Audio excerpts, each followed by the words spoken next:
Yeah, we've got an 11 to announce. Oh,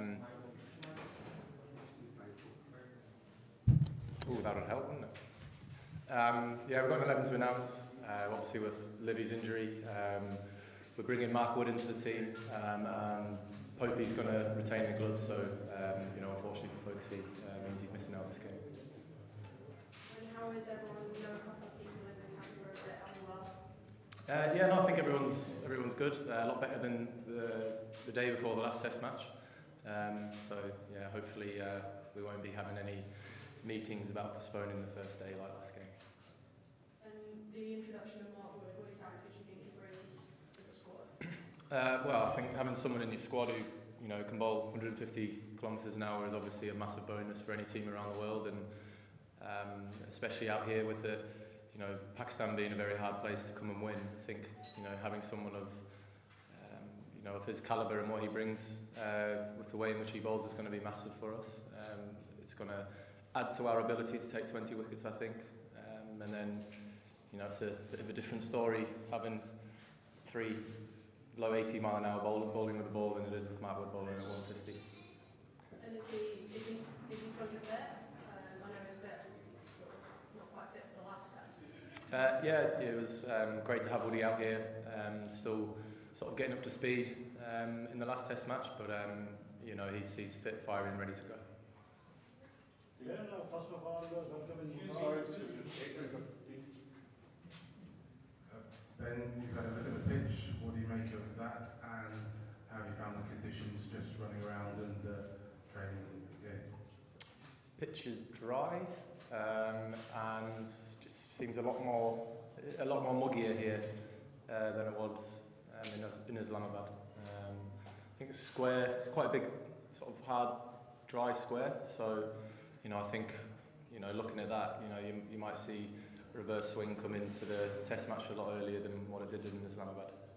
So, do you think with the mugginess, it's going to be a bit harder work for seafarers to kind of get through the amount of work that you did last time? No, I'm not. I don't think so. I think it's just another thing that we're going to have to deal with. But it didn't seem like it was any more draining just because of how muggy it was. It was just a little bit sweatier. So might have to bring a few more pairs of whites in with us, I guess. Ben, you've been a big supporter of Ben Stokes, calling him the best wicketkeeper in the world. How has he taken being left out? How hard a decision was it to make? Yeah, obviously,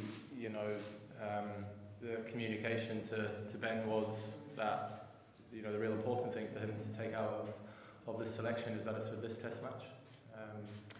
Folksy still is the #1 gloveman in England, and I'll still keep saying it that he's the best keeper in the world. So it must sound a bit silly to not be picking him, but you've got to look at the conditions that we face out here. Pakistan's a very hard place to come and win, and adding Mark Wood into the side I think gives us a better opportunity to take 20 wickets. But that's what we've came here to do. We've came here to try and win games of cricket, not be conservative, especially going into this game with a 1-0 lead. We're going to look to keep continuing to press the way in which we play. And we felt that bringing Woody into the team was the best opportunity for us to do that out here in this specific Test match. So that's no sort of comment on his prospects of playing in the future. You've obviously got the people who can keep. Ollie's here, Johnny Bairstow waiting in the wings. No, absolutely not. That's one thing we did say to him, that don't take this as anything for into the future.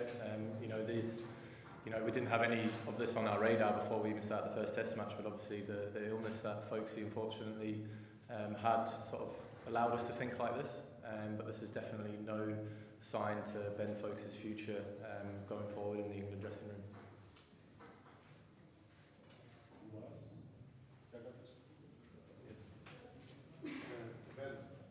Ben, I think there's Steve Smith and a few of the Aussies are looking to play a bit of county cricket before the Ashes. How do you react to that as England captain, waiting to turn it on next summer? Well, I guess it's good for the county game to see players of Steve's calibre wanting to come over and play. But yeah, I don't know. I think it's one of those where you probably prefer them not to get any game time out here before the Ashes, but at the same time, it is what it is. yeah, don't think there's much more to add on that. Ben, do you have any concern about pollution of multan? No. No. Then 1 nil down, battered, lose, Pakistan. What do you expect of in this match? Well, as you know, every Pakistan team that plays, you know that they're going to come and come out and fight hard. Whatever format of cricket you play against them. I think what we managed to do last game was sort of set a precedent how we're going to play our cricket, and we're not going to focus too much on the opposition as something that we've not done over the last 6 to 7 months. We focus on ourselves, so we'll still be doing that, but also knowing that we know that Pakistan are going to come hard at us because that we know that they want to walk away with this game with a win and then still keep the series alive as well.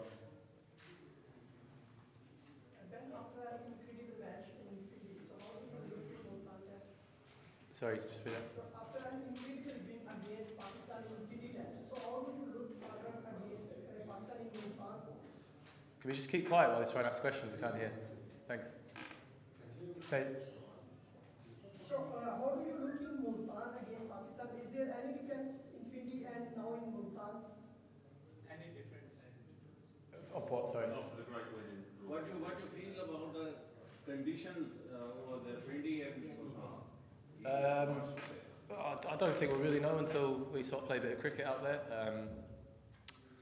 I think we're going to have to prepare to spend some, time out in the field probably, as the wicket is generally out here quite tough to get wickets on, and you expect to spend some time out in the field. But we'll be going in with the same plan of trying to create chances to take 20 wickets, and with the bat we'll try and carry on the way in which we played in the first Test match. First of all,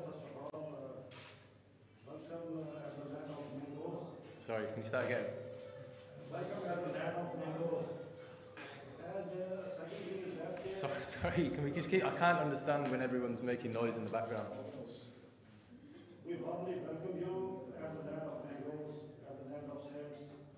My question is, there is a little bit tough condition of multan than around Pindi. Also, it's about weather condition, about the pitch situation. What do you feel when you are facing Pakistan after losing a match? How do we feel against facing Pakistan in this game compared to the last one? Is that... Yeah. Well, as I said before, it's obviously always going to be a challenge facing Pakistan in their home conditions. But I think the beauty of this team and squad is we really try and focus around ourselves rather than too much against the opposition. But we'll go out with the same game plan, same mindset over the next 5 days, and hopefully everything we do can contribute to us leaving here 2-0 up.